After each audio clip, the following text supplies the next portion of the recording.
Hello everyone, this is Shivangi. Welcome to Shiv classes. इस video में हम डिस्कस करने वाले हैं वो इम्पोर्टेंट इंस्ट्रक्शन जो आपके हॉल टिकट में दी गई है जून 2024 के। तो सबसे पहली जो इंस्ट्रक्शंस है इंस्ट्रक्शन जो है वो ये है कि आपको आपका एनरोलमेंट नंबर बहुत ध्यान से लिखना है आंसर शीट में। कुछ स्टूडेंट्स ऐसे होंगे जिनका एनरोलमेंट नंबर 9 डिजिट का हो, किसी का 10 का। कॉलम जो होंगे आंसर शीट में आपके 10 कॉलम बने होंगे, तो आपको वहाँ ज़ीरो वगैरह नहीं लगाना। आपको आपके 9 है, 9 डिजिट है, 9 की 9 लिखनी है, ठीक है। और जो लास्ट बॉक्स बचेगा उसमें क्रॉस लगा देना, ठीक है। ज़ीरो लिखने की नीड नहीं है कि आप आगे ज़ीरो से स्टार्ट करें अपना एनरोलमेंट नंबर। तो आपका जो 9 डिजिट का है तो 9 डिजिट ही लिखनी है, लास्ट वाले में क्रॉस लगा देना कॉलम बचता है तो, ठीक है। जिनका 10 वाला है वो तो पूरा कवर हो जाएगा। और आपको सबसे दूसरी बात जो ये बहुत इंपॉर्टेंट है कि आपको जो है सप्लीमेंट्री शीट नहीं मिलेगी, ठीक है। आपको कोई एक्स्ट्रा शीट नहीं मिलेगी। जो एक शीट मिलेगी जो मेन आंसर शीट रहेगी, उसमें जो भी 24 से 30 के बीच में पेजेस होते हैं, ठीक है, फ्रंट और बैक मिला के। तो आपको अपना आंसर जो है बहुत ध्यान से लिखना है, ठीक है। ज़्यादा जो है कुछ बच्चों को लाइनें छोड़ छोड़ के लिखने की आदत होती है, तो वो ना लिखें। और अगर आपको कोई पेज बाय मिस्टेक जो है एक्सीडेंटली आपका जो पेज है ब्लैंक रह जाता है, तो वहाँ PTO लिख देना, प्लीज़ टर्न ओवर, कि आपने पीछे उसमें आंसर लिखा हुआ है, ठीक है। क्यों कहीं जो है टीचर ये समझे कि आपने जो है अब आपके जो आंसर है वो यहीं ख़त्म है, वो आगे चेक ही ना करे आपकी शीट, ठीक है। तो ये चीज़ ध्यान रखना है। और आपको अपनी फोर्थ इंस्ट्रक्शन ये है, आपको अपना जब आप एग्ज़ाम देने जाएंगे तो आपको अटेंडेंस शीट में अपने साइन ज़रूर करने हैं। अगर आपके पास टीचर नहीं आता, अगर आप भूल जाते हैं, ठीक है, अगर टीचर भूल गया तो आप बोलना, ठीक है, कि आपको कि भाई हमें एग्ज़ामिनेशन अटेंडेंस शीट में जो है हमें साइन करने हैं, तो अपने नेम और एनरोलमेंट नंबर के आगे आप अपने साइन करना, ठीक है। और आपको अपने कैंडिडेट को तभी एग्जामिनेशन हॉल में अलाउ किया जाएगा जिसके पास हॉल टिकट होगी या एडमिट कार्ड जो भी है, ठीक है। एडमिट कार्ड हॉल टिकट होगी तभी आपको एंट्री मिलेगी, अदरवाइज़ आपको एंट्री नहीं मिलेगी। आपको ध्यान रखना है आप आंसर शीट सबमिट करने से पहले कि आपके आंसर शीट पे जो इन्विजिलेटर है उसके साइन है, आपके अपने साइन हैं, ठीक है। और जो एग्जामिनेशन सेंटर की स्टैंप है वो वहाँ लगी हुई है या नहीं, ठीक है, ये आपको ध्यान रखना है। और 7th इंस्ट्रक्शन ये है कि आपको अपने एग्ज़ाम सेंटर के एक्सेप्ट कहीं भी वेन्यू पे आप जाके अपना जो है एग्ज़ाम नहीं दे सकते, ठीक है। वो आपका एग्ज़ाम माना नहीं जाएगा। जहाँ पे आपका सेंटर वहीं आपको एग्ज़ाम देना है। और जो भी डिसेबिलिटी वाले स्टूडेंट हैं, ठीक है, जिन्हें अपने साथ जो है राइटर चाहिए कि भाई जो उनका जो है पेपर लिख सके, तो वो अपने रीजनल सेंटर से कांटेक्ट करें अपने परमिशन के लिए कि भाई हमें इस पर्सन से अपना आंसर लिखवाना है, ठीक है। 9th में ये है कि आपके अगर किसी स्टूडेंट के पास जो इग्नू के द्वारा इशू किए गए जो ID कार्ड है वो नहीं है, ठीक है, तो आप अपना कोई भी गवर्नमेंट ID लाइक आधार कार्ड, ठीक है, पहचान पत्र है, वोटर ID, पैन कार्ड, ये आप एग्जामिनेशन हॉल में ले जा सकते हैं। किसके साथ? अपने हॉल टिकट के साथ, ठीक है, अगर आपके पास इग्नू का ID कार्ड नहीं है। कोई भी mobile phone and another electronic gadget allowed नहीं है, तो आपको पता ही होगा, ठीक है, किसी भी एग्ज़ाम में अलाउड नहीं होता है।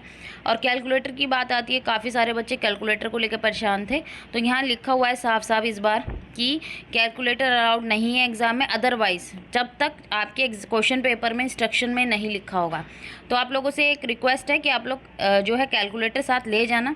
अगर आपके क्वेश्चन पेपर में लिखा होगा तो आप टीचर से परमिशन लेके अपने बैग से जो है कैलकुलेटर निकाल लेना, वरना फिर रहने देना, ठीक है।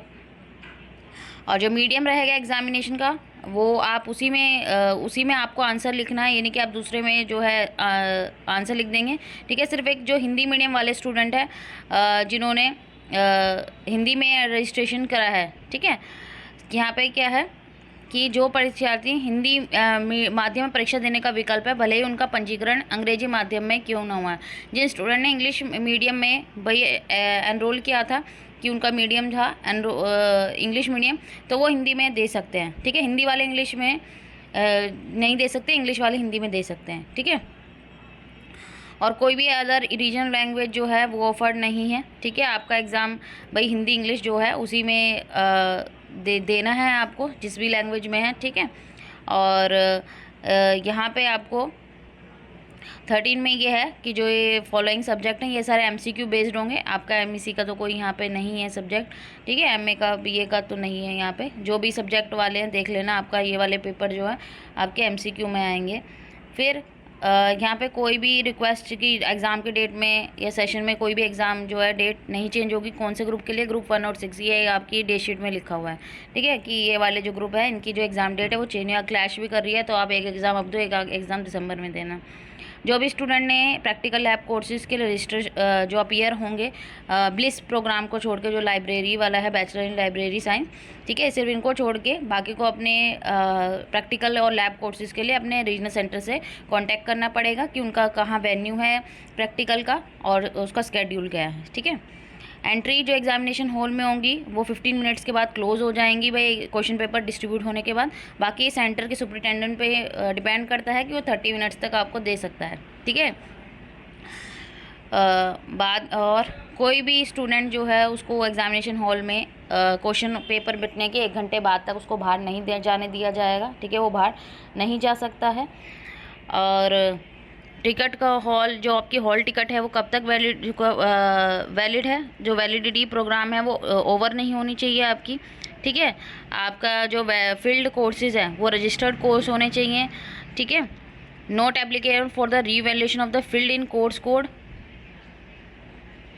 आपका जो कोड है उसके लिए आपने रीवैल्यूएशन के लिए अप्लाई ना किया हो, ठीक है। अगर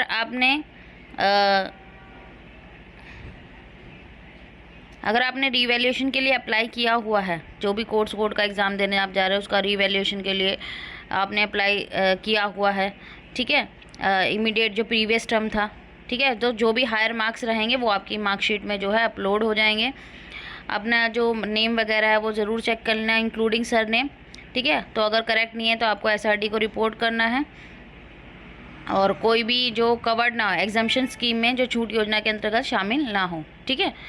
19 आपका है कि कोई भी एग्जामिन अलाउड नहीं होगा कि वो आंसर शीट, ये तो आपको कॉमन सेंस है कि आप अपनी आंसर शीट बाहर नहीं ले जा सकते, तो नहीं तो आपको पुलिस केस वगैरह अनफेयर मीन्स में आप लोग का काउंट होगा, ठीक है। और जो स्टूडेंट्स जो हैं उनको एडवाइस है कि वो अपनी हॉल टिकट की एक आप लोग कॉपी करा के रख लेना, ठीक है, फ्यूचर रेफरेंस के लिए। और बाकी सारे स्टूडेंट्स को सबसे ज़्यादा प्रॉब्लम रहती है कि हमने असाइनमेंट सबमिट कर दिया मार्च में, अभी तक जो हमारे मार्क्स अपलोड नहीं है, वो इसलिए नहीं होंगे, जैसे ही आपका जून टर्म एंड एग्ज़ाम का रिजल्ट आएगा उसी के साथ जो है ग्रेड कार्ड में आपका जो है अपलोड होंगे असाइनमेंट के मार्क्स भी। तो ये थी इंस्ट्रक्शंस, और कोई डाउट है तो आप कमेंट करके पूछ सकते हैं। इस वीडियो को अपने फ्रेंड्स से ज़रूर शेयर कर देना। Thank you.